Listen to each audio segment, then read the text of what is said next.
오늘 본문 마가복음 2장은 1장에 이어서 갈릴리에서 행하신 그 사역을 기록하고 있고 끊임없이 일하시는 종의 모습을 담고 있습니다. 그런데 1장과는 다르게 이 유대 지도자들에게 배척을 당하며 논쟁하는 모습이 2장에서는 시작됩니다. 1절부터 12절까지의 말씀을 보면 중풍병자 치유 사건과 그에 따른 논쟁에 대해서 이야기하고 있습니다. 예수님께서 한 한센병자를 치유해 주셨습니다. 치유받은 자에게 아무 말도 하지 말라라고 신신당부를 하셨죠. 그런데 치유된 자는 너무나 그 기쁜 마음에 자신이 치유받았다는 사실을 널리 이야기하면서 예수님의 존재가 더욱더 부각이 되기 시작합니다. 자연스럽게 예수님은 가버나움으로 들어갈 수가 없으셨지요. 며칠 동안 마을 밖 한적한 곳에 머무시다가 다시 가버나움으로 들어가셨습니다. 사람들은 예수님이 집에 계신다는 소식을 듣고 병고침과 이적을 바라고 예수님을 찾아왔습니다. 집안은 물론 문 밖까지도 발 디딜 틈 없이 많은 사람들로 가득 차 있습니다. 하지만 예수님은 병고침과 이적의 주안점을 두기보다는 하나님 나라의 복음을 계속 전파하십니다. 예수님을 찾아온 많은 사람들로 인해서 어떤 사람도 예수님 앞에 가까이 가기가 쉽지 않았습니다. 그때 어떠한 네 사람이 한 중풍병자를 메어가지고 예수님께 데려옵니다. 사람들에 의해서 메고 올 정도라면 이 중풍병자의 병세가 심각하다는 걸 보여줍니다. 중풍병자를 메고 온 사람들은 이 병자를 예수님 앞에만 데리고 가면 예수님에 의해서 치유가 될 거라는 분명한 믿음이 있었겠죠. 근데 사람들이 너무나 많아서 예수님께 나아갈 수 없었기 때문에 예수님이 계시는 그 집의 지붕으로 올라갑니다. 이스라엘의 지붕은 평평하고 외부의 계단과 연결되어 있어서 계단으로 쉽게 지붕으로 갈 수가 있었습니다. 그 지붕은 이 들보를 중심으로 해서 작은 나무들을 걸치고 있고 지푸라기나 진흙으로 발라놓았기 때문에 아주 쉽게 벗어놓을 수 있었던 거죠. 지붕을 벗겨내고 중풍병자의 침상을 예수님 계신 곳으로 내려버립니다. 예수님은 그들의 믿음을 보셨습니다. 본문에 말하는 그들에 해당하는 사람이 이 침상을 내리는 네 사람인지 아니면 중풍병자를 포함한 5사람인지 아니면 더 많은 사람인지 분명하게 나오지는 않습니다. 하지만 여기서 말하는 믿음은 한 개인의 믿음이 아니라 바로 중풍병자를 살리기 위해서 공동으로 참여한 모든 이들의 믿음을 의미합니다. 예수님은 애정을 담아서 그 중풍병자를 작은 자라고 부르시면서 너의 죄가 용서받았다라고 말씀하십니다. 예수님이 죄사함을 먼저 선포하신 이유는 자신에게 병 고침을 받기 위해 나온 이 중풍병자의 죄의 원인을 제거함으로써 그다음 병을 치유하기 위해서였죠. 사실 이 중풍병을 포함한 모든 질병들이 항상 죄 때문에 일어났다라고 보기는 어렵습니다.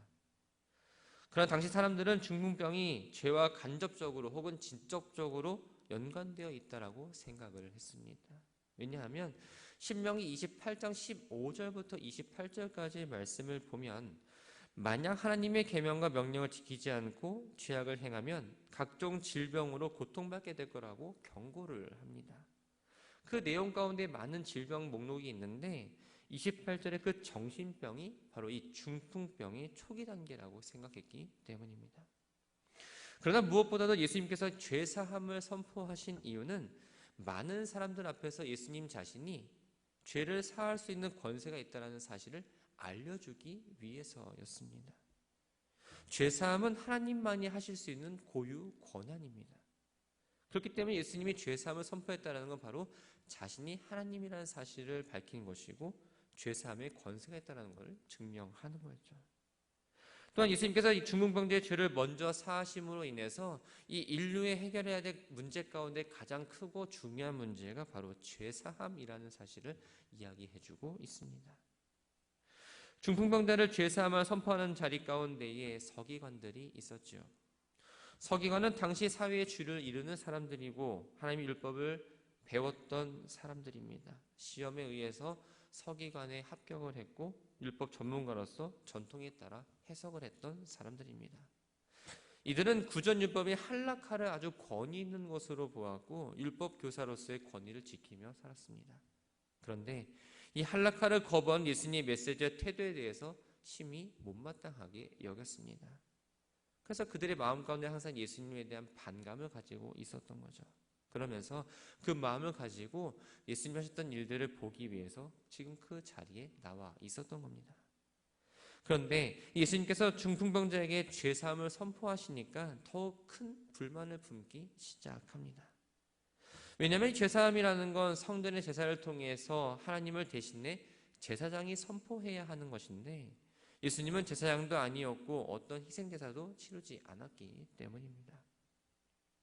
이렇게 신성을 모독한다고 생각을 하면 돌로 쳐서 죽이도록 하는 법이 있었습니다. 이러한 전통적인 규례가 있었음에도 불구하고 이들이 그렇게 하지 못했던 이유는 바로 예수님의 권위에 눌려 있었기 때문입니다. 그래서 말로는 신성모독했다라고 말하지도 못하고 결국 그들의 마음 가운데에서만 불만을 토로하고 있었던 거죠. 예수님은 이 서기관들의 생각을 아시고 9절의 말씀처럼 그들에게 물으셨습니다.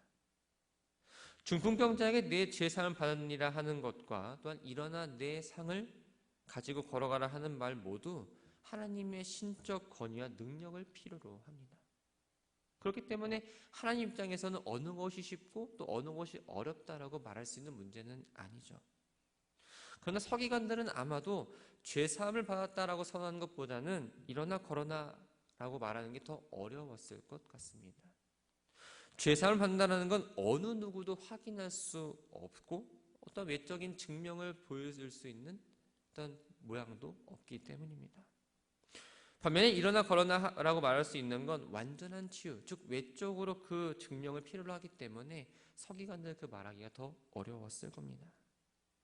예수님이 이렇게 질문하신 이유는 이 중풍병자의 이적을 통해서 치유하심으로 이 자신의 능력이 신적 능력을 가졌다는 것과 또한 죄사함의 권세를 가졌다는 사실을 분명하게 말씀하시기 위해서 이 치유의 역사를 보이셨던 거죠. 10절에 보면 예수님은 자신을 인자라고 말씀하십니다. 예수님께서 자신이 메시아 직분을 수행하고 있다는 사실을 나타낼 때 반드시 하는 표현이 바로 이 인자입니다. 당시 유대인들은 죄사함의 권세를 가진 메시아가 아니라 정치적이고 힘 있는 메시아가 자신들을 구해줄 거라는 그 믿음이 있었습니다. 그러나 예수님은 죄사함의 권세가 있는 메시아라는 사실을 알려주셨고 중풍병자에게 일어나 내 상을 가지고 집으로 가라라고 말씀하십니다. 이 주님의 말씀은 바로 완전한 치유를 전제로 합니다.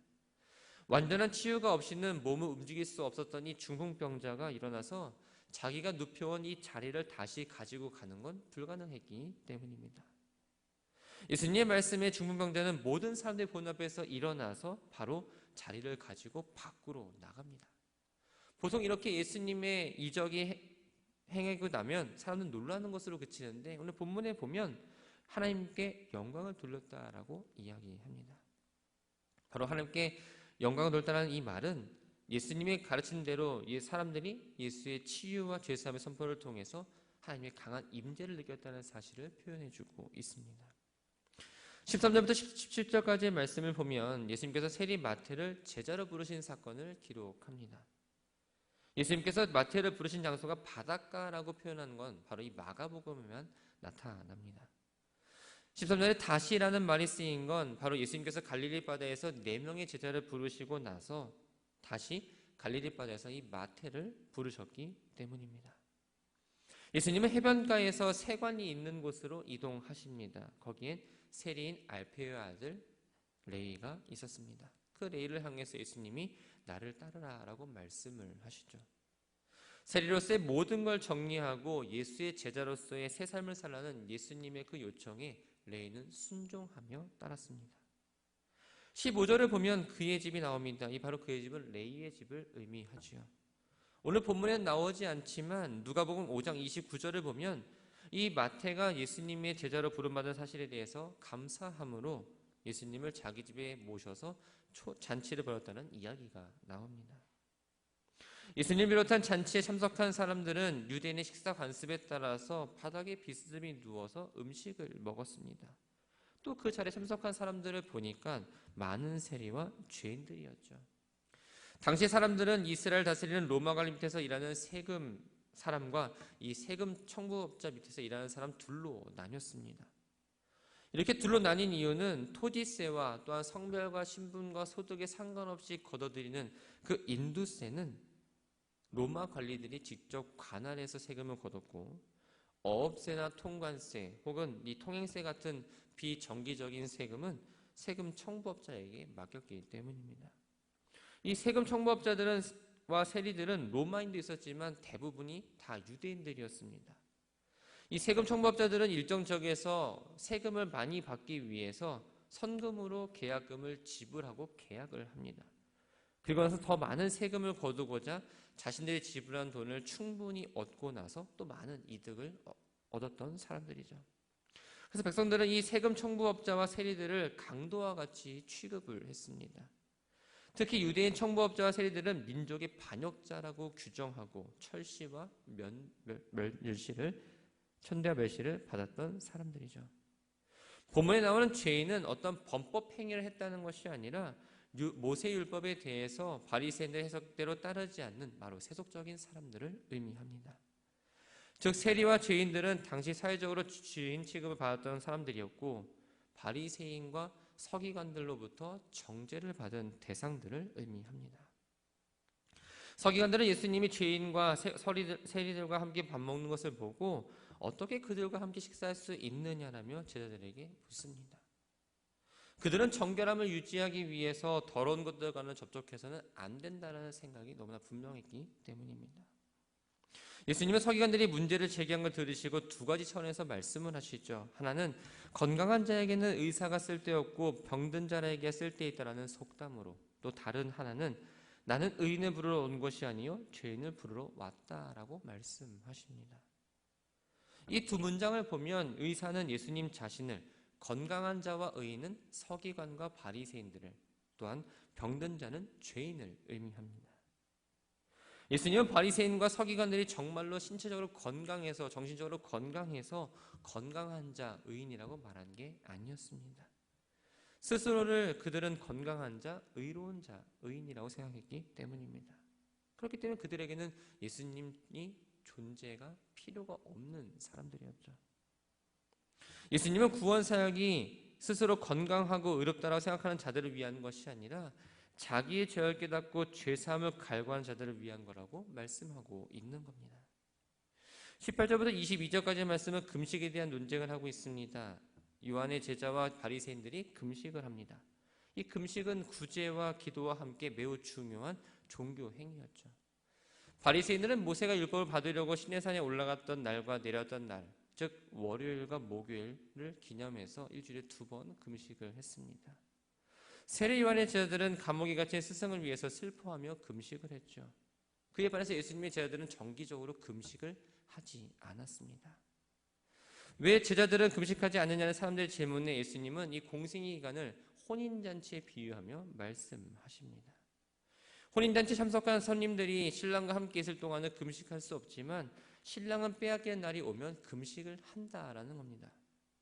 신랑을 빼앗긴 날은 바로 유대인 풍습 가운데에 결혼식이 7일간 지속이 되는데 마지막 날 신랑이 신부의 집으로 가는 것으로 끝납니다. 그것을 바로 신랑을 빼앗긴 날이라고 표현을 하죠. 즉 예수님께서 원수들에게 잡혀서 고난받고 십자가에서 죽게 된 날을 바로 신랑을 빼앗긴 날이라고 지금 표현해주고 있습니다. 혼인잔치의 기쁨을 누리는 기간, 지금은 그런 시간이기 때문에 금식을 하지 않지만 앞으로 원수들에 의해서 자신이 십자가 못 박혀 죽게 되고 없어지면 바로 금식을 통해서 예수님의 고난에 참여하게 될 거라는 것을 이야기해주고 있는 거죠. 예수님은 금식하지 않는다는 그 비난에 대해서 생배조각과 낡은 옷, 또한 새 포도주와 새 부대를 비유로 다시 한번 말씀하고 있습니다.